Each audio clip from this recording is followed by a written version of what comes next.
हाँ जी स्टूडेंट्स, अज आप कर रहे हैं 63 number exercise in which we are going to discuss about the verbs जिन्हां दे नाल नाल आपां टू इन्फिनिटिव भी यूज़ कर सकते हैं एंड ING फॉर्म भी यूज़ कर सकते हैं। ओके तो इन्होंने एक कन्वरसेशन दी हुई है। तो ये की कह रहे हैं, I like doing parachute jumps. वो कहता कि मैंने पैराशूट जंप करने पसंद ने। This is my third one. तो यह कहना मेरा थर्ड जंप हैगा। I love to look down at the fields below. तो कहना जो मैं जंप करदा तो मैनू नीचे जी फील्ड्स ने, ठीक है, जंप करते टाइम नीचे डाउन लुक डाउन नीचे देखना वधिया लगता। तो उन्होंने की क्या होया, वो कहते कि after like love prefer and hate we can use either to infinitive or ING form, the meaning is same।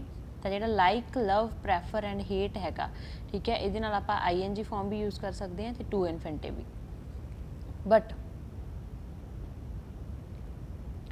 इत्थे एक डिफरेंस हैगा मीनिंग दे विच, आप देख सकते हैं एक डिफरेंस हैगा। लाइक की गल करते हैं, ਜਦੋਂ ਆਪਾਂ ਲਾइक ਦੇ ਨਾਲ टू इन्फिनिटिव यूज़ करते हैं तो ਉਹਦਾ ਕੀ मीनिंग निकलता है, तो ਜਦੋਂ ਆਪਾਂ ਲਾइक ਦੇ ਨਾਲ डूइंग मतलब ING फॉर्म यूज़ करते हैं तो की मीनिंग निकलता है। ओके, तो ਜਦੋਂ ਆਪਾਂ ਲਾइक ਦੇ ਨਾਲ टू इन्फिनिटिव यूज़ करते हैं तो ਉਹਦਾ ਕੀ मीनिंग निकलता है। Like takes a to infinitive when it means that we prefer to do something even though we may not enjoy it. I like to check my work carefully before I hand in it। तो कहना कि मैं अपना work हैगा जिहड़ा, ठीक है, उन्होंने केयरफुली देखना चाहना, चैक करना चाहना before I hand it in, इस तो पहला मैं इनू सबमिट करवावां। तो what is the meaning of to infinitive here. वो कहते कि लाइक वर्ब के नाल आपां टू इन्फिनिटिव वाली वर्ब उदों यूज़ करते हैं when we prefer to do something even though we may not enjoy it, भावें असी उस चीज़ नू इंजॉय नहीं कर रहे बट आपां ओह काम नू करना प्रैफर करांगे। ओके, वो अपना वर्क चैक करेगा बिकॉज उन्होंने पता है कि उन्हें अपना वर्क सबमिट करवाना दी ड्यूटी हैगी, ठीक है, तो इस करके उन्होंने प्रैफर कर रहा है कि वो भावें इंजॉय ना करे बट उन्होंने ये काम करना पेगा। ओके, एंड लाइक के नाल ING फॉर्म आपां उदों ही यूज़ करते हैं when we want to say and we are going to talk about something which we are enjoying, कि जी चीज़ आप इंजॉय कर रहे हैं जो आप वो बारे डिस्क्राइब करते हैं अपन हॉबीज़ बारे, अपने इंटरस्ट बारे, क्योंकि आप अपन हॉबीज़ एंड इंटरस्ट अपने ता ही होंगे अगर आप उन्होंने चीज़ों इंजॉय करांगे। अपन हॉबीज़ उ होंगे नहीं, अगर आप कहने कि my hobby is reading books then आप उस चीज़ को इंजॉय करते हैं जो आप बुक्स रीड करते हैं, क्योंकि अपनी हॉबी आपको वधिया लगता, अपना इंटरस्ट है उस चीज़ के। तो इस करके लाइक वर्ब के नाल ING फॉर्म ऑफ वर्ब दूसरी उदों लगती है जदों आप अपनी हॉबीज़ या इंटरस्ट्स बारे दस रहे हैं, मीनस कि आप उस चीज़ नू उस वर्क नू इंजॉय कर रहे हैं। ओके, नैक्सट उन्होंने दिता हुआ है would like. Would like they नाल ऑलवेज की लगता है टू इन्फिनिटिव, ठीक है,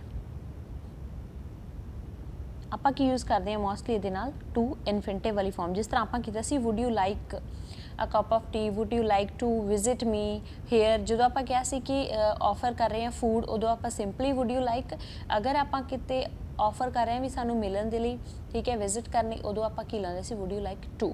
ओके, इत्थे भी सेम है, would you like, would love, ठीक है, would like, would love, would prefer and would hate, तिना फॉर्म्स के नाल वुड लगेगा जिस तरह आप उत्थे वुड लाइक किया सी। Okay, would like to, would like to, would prefer to, would love to, would hate to, तो ये की लगेगा हमेशा to infinitive. I would like to do a parachute jump one day. वो कहता कि मैं पैराशूट जंप करना की करदा, मतलब मैं पसंद करदा, आई वॉन्ट कि मैं चाहना है काम करना। My sister would love to work as an artist, मेरी सिस्टर है जी एक आर्टिस्ट की तरह काम करना चाहती है। Mark would prefer to drive rather than take the train, तो मार्क वो कहते कि ड्राइव करना चाहता रादर कि वो ट्रेन लैके जाए। I am glad I live here, I would hate to live in a big city. वो कहता कि मैं खुश हाँ कि मैं इत्थे रह रहा, तो कहना मैनू जी बिग सिटी है उत्थे रहना वधिया नहीं लगता। आई हेट, मैं नफरत करदा इस चीज़ को कि मैं बिग सिटी दे विच रहा। आई डोंट लाइक इट, ਤਾਂ ਉਹ ਕਹਿੰਦੇ ਕਿ compare wood like and like. ਇੱਥੇ ਆਪਾਂ ਸਿੰਪਲੀ ਜੋ ਲਾਈਕ ਯੂਜ਼ ਕਰਦੇ ਹਾਂ, ਉੱਪਰ ਕੀਤਾ ਸੀ like infinitive and like doing, ਇੱਥੇ ਆਪਾਂ ਵੁੱਡ ਲਾਈਕ ਤੇ ਲਾਈਕ ਦੀ ਗੱਲ ਕਰਾਂਗੇ। ਕਹਿੰਦੇ ਕਿ I would like to lie on a beach today, it's too hot to do anything else. मतलब कि I would like means I want, मतलब पोलाइटली जो आप गल कर रहे हो, कहना कि मैं बीच से पैना पसंद कराँगा, ठीक है। It's too hot to do anything else, कुछ होर करने कहना अज बहुत ज़्यादा गर्मी है, इसलिए मैं चाहना मैं बीच ते ही अज अपना डे स्पेंड करा। जो आप लाइंग ING फॉर्म की गल करते हैं, I like lying on the beach, उत्थे कहता कि मैं चाहना भी मैं ये काम करा। इत्थे आप गल कर रहे हैं लाइक दी, लाइक दी ना ING फॉर्म की, I like lying on the beach, I always spent my holidays in holidays sunbathing। I like means इत्थे की होएगा कि मैं इंजॉय करदा हूँ अपनी हॉबी ਜਾਂ फिर इंटरस्ट बारे दस रहा। Okay, next we have some verbs। We can use either a to infinitive or ING form after these verbs। ਤਾਂ कुछ verbs ਦਿੱਤੀਆਂ ਨੇ ਉਹਨਾਂ ਨੇ, ठीक है। begin, bother, continue, intend, propose, ठीक है। किसी को कुछ कहना, प्रपोज रखना, स्टार्ट करना, कंटिन्यू करना, ठीक है। तो इन्हां दे नाल वो कहंदे आपां टू इनफिनिटिव भी यूज़ करते हैं, ING फॉर्म दोनों ही यूज़ कर सकते हैं। इस तुहानूं ध्यान दे विच रखना पएगा कि किहड़ियां वर्ब्स ने जिन्हां दे नाल आपां दोनों ही यूज़ कर सकते हैं, टू इनफिनिटिव भी एंड ING फॉर्म भी। तो आपां दोनों यूज़ कर सकते हैं, दोनों इकट्ठे यूज़ नहीं कर सकते, मीनिंग सेम हुंदा ओके, बट दोनों इकट्ठे यूज़ नहीं करने, दोनों दे विचों एक कर सकते हैं।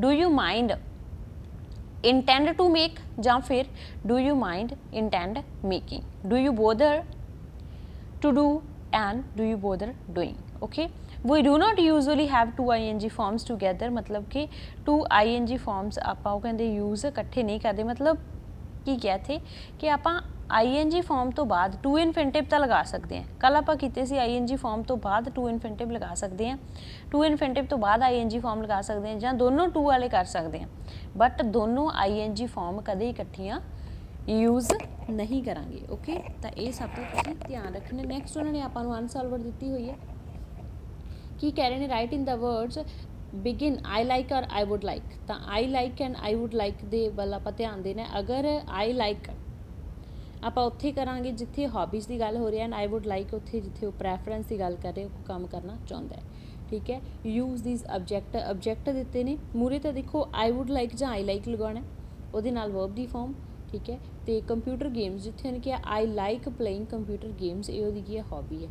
Next rabbits, manager, this car, ठीक है, this car, this tin, these rabbits, ये नाल आ जाएगा। ओके, तो ये तुसीं इदां लिखने ने, बट ये एक्सरसाइज है जो यही एग्जाम दे विच आउण दे चांसिस बहुत घट होंदे ने। एग्जाम पॉइंट ऑफ व्यू तो this is not much important. Next is important, उन्होंने क्या होया कि complete the sentences using the words in brackets, brackets दे विच उन्होंने वर्ड्स दिते ने I would love. Okay, I would love, तो आप ये देखने कि आई वुड लव तो बाद ऑलवेज आप यूज़ करते हैं to infinitive, me too, I would love to visit it some. तो वर्ब की फॉर्म आप किहड़ी लैनी, जिहड़ी ना टू इनफिनिटिव जां ING फॉर्म लाना, वो उपरों आप सेंटेंस दे विच लवांगे विजिट।